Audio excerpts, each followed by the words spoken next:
चलो chapter 3 circle का ये एग्जाम्पल है, ये टेक्सचुअल क्वेश्चन नहीं है, इट्स एन एग्जाम्पल। और ये है ना corollary of cyclic coordinator theorem की बेसिस पे। तो मेरी साइक्लिक कोऑर्डिनेटर थ्योरम की वीडियो बनी हुई है, साइक्लिक कोऑर्डिनेटर थ्योरम की वीडियो बनी हुई, तुम लोग वो देख लेना। Quadrilateral A B C D is a parallelogram. Where is A B C D? A B C D, देखो इधर A B C D, parallelogram. Parallelogram किसको बोलते हैं? जिसके अपोजिट साइड पैरेलल लेकिन अपोजिट एंगल कॉन्ग्रुएंट। पैरेललोग्राम के opposite angle क्या रहते हैं? कॉन्ग्रुएंट। ओके, तो quadrilateral A B C D is a parallelogram, a circle passing through, देखो सर्कल दिख रहा पास होते हुए, a circle passing through D A B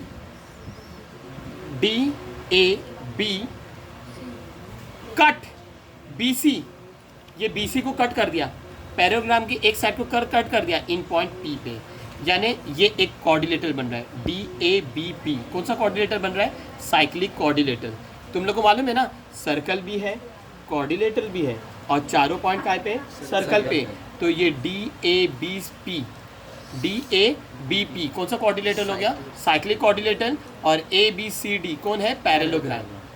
ये तो छुपा हुआ है इसके अंदर, साइक्लिक कोऑर्डिनेटर गिवन के अंदर छुपा हुआ है, लेकिन ए बी सी डी कौन है? पैरेललोग्राम। ये लोग ने दिए A B C D is a parallelogram, और बोल रहे एक सर्कल पास हो रहा है कौन से पॉइंट पे से? डी ए बी से, और जो बी सी को कट कर रहा है सर्कल एट पॉइंट पी, यानी ए बी पी डी कौन है? Cyclic coordinator. दो कोऑर्डिनेटर मालूम है, एक बड़ा quadrilateral A B C D जो कि पैरेललोग्राम है, और पैरेललोग्राम के अपोजिट साइड पैरेलल और अपोजिट एंगल कॉन्ग्रुएंट, और ये है साइक्लिक कोऑर्डिनेटर, इसके अपोजिट एंगल मिलके बनेंगे 180 डिग्री। 180 डिग्री। अरे मैं क्या करूं, आगे देखो पढ़ो। Prove DC is equal to DP। तुम्हारे को क्या प्रूफ करने का? ये दो साइड DC और DP तुम्हारे को क्या प्रूफ करने का है? ये दो साइड कॉन्ग्रुएंट प्रूफ करने का है, DC और DP। ये DC और DP काय में आता है? ये ट्राइंगल के अंदर आ रहा है। अगर ट्राइंगल के अंदर दो साइड कॉन्ग्रुएंट प्रूफ करने का है, तो उसके लिए तुम्हारे को ये जो दो एंगल है, बेस में दो एंगल है, वो कॉन्ग्रुएंट प्रूफ करना पड़ेगा। तो ये हो जाएगा हिंट। हिंट पेपर में मत लिखना, मेरी कोई भी वीडियो में अगर मैंने हिंट लिखा हो तो वो पेपर में हिंट मत लिखना, हिंट अंडरस्टैंडिंग के लिए। जो प्रूफ से मैं बनाता हूँ, तुम्हारे को क्या प्रूफ करने का है? DC is congruent to DP, मतलब DC is equal to DP proof करने का है। अगर DC DP प्रूफ करने का है तो तुम्हारे को क्या प्रूफ करना पड़ेगा? एंगल DCP, है ना, angle DCP is congruent to angle DPC, है ना, angle DCP is congruent to angle DPC। अगर तुम लोग ने बता दी ये दो एंगल कॉन्ग्रुएंट है, तो बोल देंगे ये दो साइड क्या हो जाएगी? कॉन्ग्रुएंट। और कौन सा reason? Converse of isosceles triangle theorem. Isosceles triangle क्या बताता है? जब दो साइड इक्वल तो उसके दो बेस एंगल इक्वल। और कन्वर्ज ऑफ आइसोसेलेस ट्राइंगल क्या बताता है? जब बेस एंगल इक्वल तो दो साइड इक्वल। तो तुम्हारे को दो साइड प्रूफ करने का है, लेकिन अब तुम लोग क्या करेंगे? ये दो बेस एंगल को पहले कॉन्ग्रुएंट प्रूफ करना करेंगे। प्रूफ मेरे को मालूम है, ये जो कोऑर्डिनेटर है, ये कौन सा कोऑर्डिनेटर है? Cyclic quadrilateral. Quadrilateral A B P D is a cyclic, क्या उन्होंने क्वेश्चन में दिए गिवन? नहीं। हम लोग को मालूम है सर्कल के अंदर अगर कोई कोऑर्डिनेटर आ रहा है और वो कोऑर्डिनेटर की चारों वर्टाइसिस सर्कल को टच करिए तो वो साइक्लिक कोऑर्डिनेटर। और रीजन क्या लिखेंगे? By definition. क्या लिखेंगे? डेफिनेशन। बिकॉज उन लोग ने क्वेश्चन में गिवन नहीं दिए, गिवन में खाली बोले ABCD पैरेललोग्राम है, और बोले एक सर्कल फॉर्म हो रहा है जो DAB के पास से जा रहा है और BC को कट कर रहा है एट पॉइंट P पे। तो मैंने फिगर को देख के मैं समझ गया कि ये ABPD कौन है? Cyclic coordinator. तो मैंने क्या बोला? कभी भी दो एंगल प्रूफ करने का रहेगा, always take one angle at a time. पहले ये एंगल लो, फिर ये एंगल लो। DCP, where is DCP? अच्छा, मैं DCP बाद में ले रहा हूँ, मैं पहले DPC ले रहा हूँ। क्यों DPC ले रहा हूँ? ये को मैं बताऊंगा क्यों ले। DPC पहले मैं इसको ले रहा हूँ। Always take one angle at a time. तुम DCP भी पहले ले सकते हैं, मैं पहले DPC ले रहा हूँ। DPC, ये DPC कौन लग रहा है? Exterior angle. DPC कौन लग रहा है? Exterior angle. किसका? साइक्लिक क्वाड्रिलेटरल ABPD का। मैंने तुम लोग को बोला हो, कभी भी तुम्हारे को साइक्लिक क्वाड्रिलेटरल दिखा और एक्सटीरियर एंगल दिखा, तुम लोग कॉरोलरी यूज करेंगे, corollary of cyclic quadrilateral theorem. और मेरी corollary of cyclic quadrilateral theorem का बेस, उसकी थ्योरम, उसको कैसे प्रूफ करने का है, पूरी वीडियो मेरी बनाई हुई है, तुम लोग वो देख लेना। तो देखो DPC ना, तो DPC कौन है? Exterior angle. तो DPC अगर एक्सटीरियर एंगल है और ABPD अगर साइक्लिक क्वाड्रिलेटरल है, तो DPC का एडजेसेंट इंटीरियर एंगल कौन है? DPB। और DPB के सामने कौन सा एंगल आ रहा है? Angle A। तो कौन सा एंगल इक्वल हो जाएगा? एंगल DPC, है ना, angle DPC is congruent to angle DAB बोलो या एंगल BAD बोलो या बोलो एंगल A। मैं लिख रहा हूँ एंगल A, इक्वेशन नंबर 1। और तुम लोग वो कॉरोलरी लिखेंगे, corollary of cyclic quadrilateral theorem. मेरी corollary of cyclic quadrilateral theorem की वीडियो है, तुम लोग देख लेना। देखो एंड वो corollary of cyclic quadrilateral theorem मत लिखना, उसकी स्टेटमेंट लिखना। एन एक्सटीरियर एंगल, याद कर लो ये statement, N exterior angle of a cyclic quadrilateral is congruent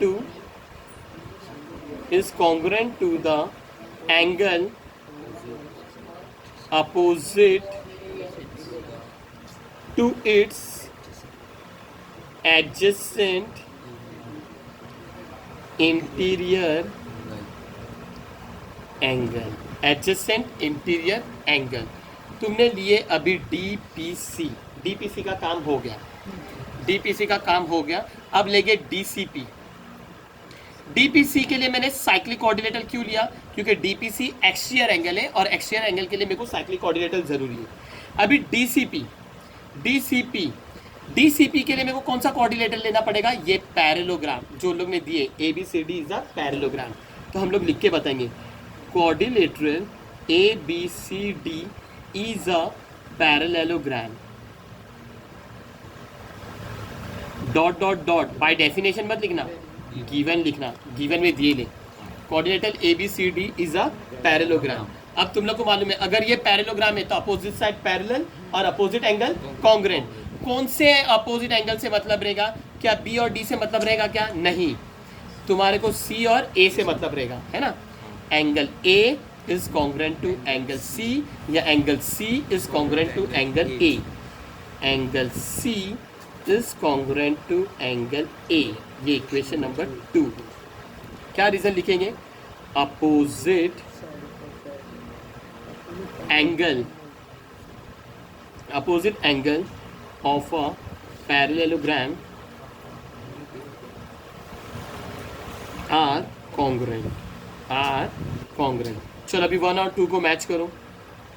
from 1 and 2 angle A repeat है, एंगल ए इससे कॉन्ग्रुएंट है, एंगल ए इससे कॉन्ग्रुएंट है, यानी angle DPC is congruent to angle C। समझ आए? देखो DPC A से कॉन्ग्रुएंट है और एंगल C A से कॉन्ग्रुएंट है। ए रिपीट है, इन लोग दोनों रिपीट नहीं है, यानी इन लोग दोनों क्या हो जाएंगे? Congruent. Angle DPC is congruent to angle C। समझ आए? और इसको दे दो इक्वेशन नंबर 3, तुमने लेकर आ गए। Angle DPC is congruent to angle C। Angle C को क्या बोलते हैं? एंगल C को DCP भी बोलते हैं, है ना। इसको मैंने 3 दिया ना, तो ये कौन से ट्राइंगल के अंदर आ रहा है? ये ट्राइंगल के अंदर आ रहा है, इसको इक्वेशन 3 दे दिया ना। अभी लिखेंगे इन ट्राइंगल का नाम कुछ भी दो, in triangle DCP angle DPC is congruent to angle C को क्या बोलेंगे? एंगल DCP, जो मेरा हिंट है ना। DPC DCP आ गया ना हिंट के अंदर। ओके, फ्रॉम 3 ये एंगल C की जगह पे मैंने क्या लिखा हो? DCP। ये दोनों सेम टू सेम मैंने ये ट्राइंगल के अंदर लिख के बताया। अभी ट्राइंगल के अंदर अगर ये दोनों एंगल इक्वल है, ये एंगल और ये एंगल इक्वल है, तो ये दोनों साइड क्या हो जाएगी, इक्वल। दोनों साइड क्या हो जाएगी, कॉन्ग्रुएंट। इधर मैंने कॉन्ग्रुएंट लिखा ना, तो साइड के इधर तुम्हारे को क्या लिख के बताना पड़ेगा, कॉन्ग्रुएंट। समझ ना, सेगमेंट DC